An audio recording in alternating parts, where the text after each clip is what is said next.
passengers, if they saw a Coronation tram coming down the street, they would wait for that one and let one of the older trams go.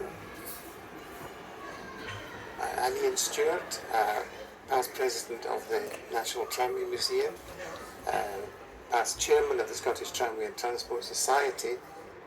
This is one of Glasgow's iconic Coronation trams. It's number 1173, one of 150 odd that were built to provide the main form of transport to the Empire Exhibition in Bellewson Park, held between May and October 1938.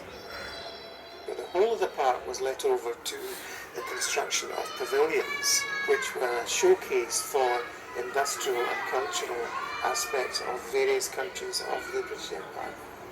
Over 13 million people visited. Most of them would go by tram, I'm quite sure.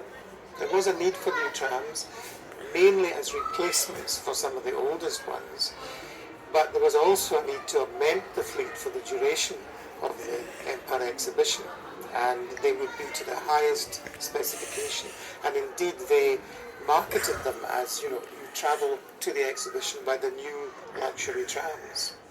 They also had a new livery, which was going to be the same as the buses.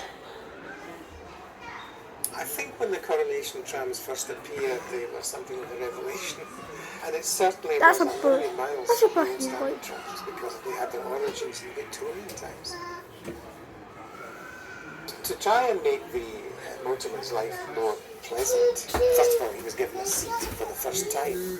In the old standard trams, particularly before they had air braking, you couldn't sit down because you had to be able to manoeuvre the handbrake, and you needed one hand and one foot to do so.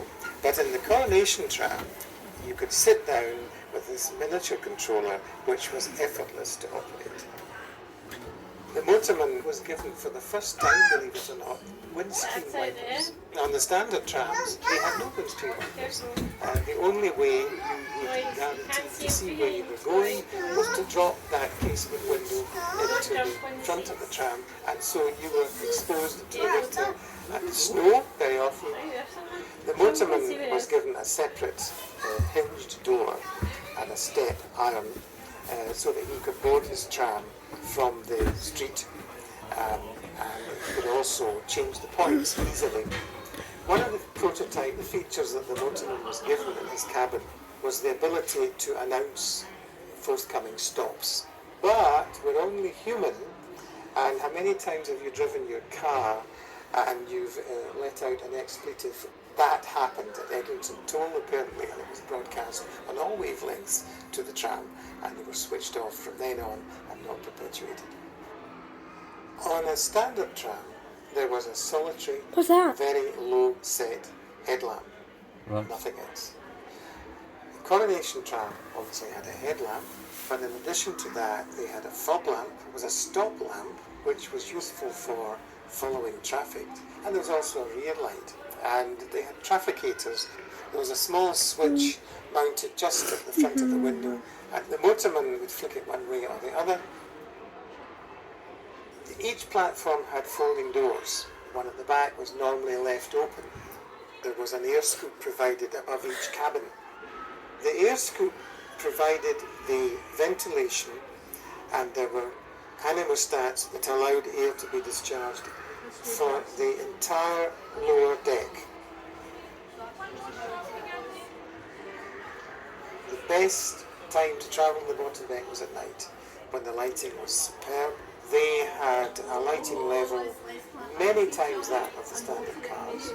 The best time to travel on the upper deck would be in a sunny day, when you went up the staircase, and here you're in this light, airy saloon with glass panels on the roof and panoramic windows, with a commanding view of the passing sea.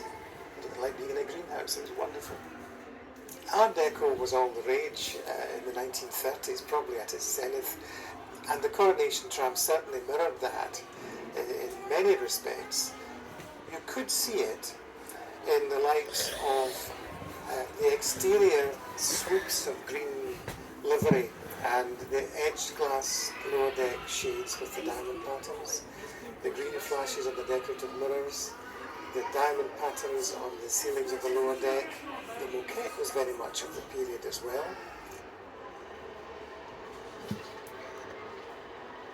don't think it's an exaggeration to say that the average Glaswegian would describe the trams as the old trams and the new trams.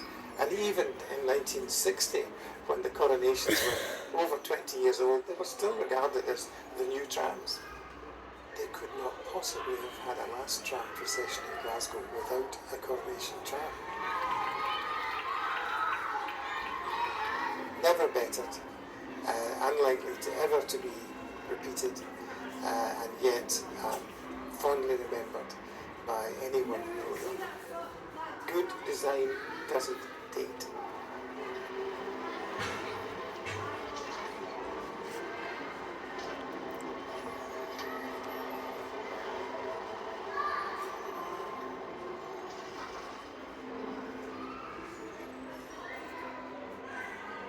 Stop the video. What? Stop it. Please. Hit stop button.